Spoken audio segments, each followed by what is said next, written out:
Sveiki, gyvi bičiuliai, čia svarbiausių savaitės aktualijų apžvalga. Visai neseniai Vilniaus Ryto klubas sukrėtė permainos. Vilniaus ekipą paliko ilgametis komandos narys ir kapitonas Gytis Radzevičius. Vitorijos Baskonija klubui sumokėjus kompensaciją, puolėjas perskelė į Eurolygą rungtyniaujančią ekipą. Klubo sporto direktorius Artūras Jovatas teigė, kad toks scenarijus stebint žaidėjo progresą buvo dėsningas.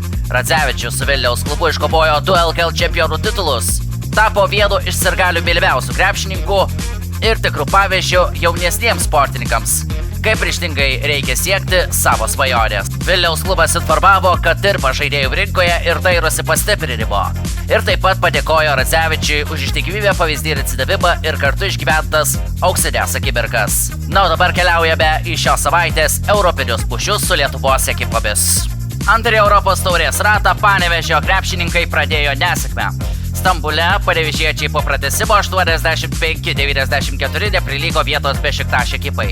Panevėžiečių neišgelbėjo ne tik Michaelo Flowerso sezono rungtynės. Jis pelnė 27 taškus, atkovojo 7 kamuolius, o 3 iš jų perėmė. Jo kraityje 35 naudingumo balai. Likus pusei minutės Lietkabelis dar pirmavo 5 taškais, tačiau vėliau varžovai smėgė 3 taškį, baudų metimais buvo išlygintas rezultatas ir viskas persikėlė į pratęsimą. O jame stipresni buvo Bešiktaš krepšininkai, kurie atsirevanšavo panevėžiečiams už pralaimėjimą pirmajame Europos taurės sezono ture. Gruodžio 16-ąją panevėžiečiai sužais paskutinėsis Europos taurės šių metų rungtynes ir susitiks su Chemnico ekipa namuose. Pratęsimo prireikė ir kito Lietuvos klubo dalyvaujančio Europos taurėje dvikovoje. Vis dėlto pabaiga buvo laiminga. Ir Klaipėdos Neptūnas namuose 103-87 palaužė tiesioginį konkurentą dėl vietos atkrintamosiose Vroclavo Šlionsk ekipą. Rungtynės klaipėdiečiams prasidėjo sunkiai. Vienu metu teko vytis varžovus turint net 17 taškų deficitą. Vis dėlto klaipėdiečiai išsiveržė į priekį trečiojo kėlinio metu.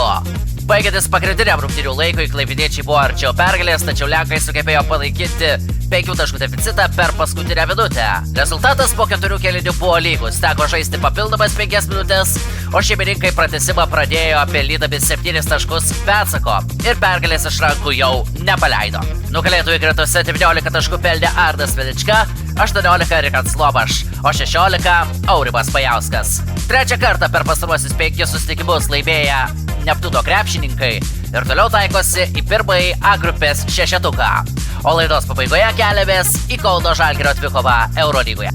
Taškų lenktynėse triumfavę žalgiriečiai iškovojo istorinę pergalę 108-105.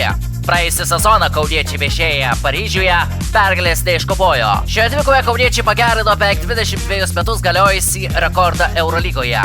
Tiek daug taškų Eurolygos dvikovoje kauniečiai dar niekada nebuvo įmetę. O paskutinį kartą puolime žalgiriečiai siautėjo tik 2004 sausį, kuomet buvo įmesti 107 taškai į tuometinės Bolonijos Fortitudo ekipos krepšį. Bet vis tiek rungtynės buvo pralaimėtos 107-117. O rungtynių Paryžiuje didvyriu tapo Ąžuolas Tubelis, kuris per paskutinę 21 sekundę pataikė kauniečiams 2 lemiamus metimus.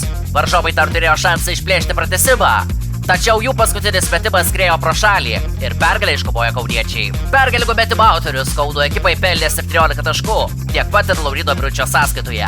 O rezultatyviausiai kauniečių gretose dar kartą žaidė Silvenas Francisko pelnęs 26 taškus, o Naigelas Viljamsas Gosas pridėjo 18 taškų ir dar atliko 10 rezultatyvių perdavimų. Kitą savaitę kauniečiams dviguba. Abejas jos rungtynes žaliai balti žais namuose. Apie tai pakalbėsime kitoje prieššventinėje krepšinio savaitės laidoje, iki kurios ir atsisveikinu.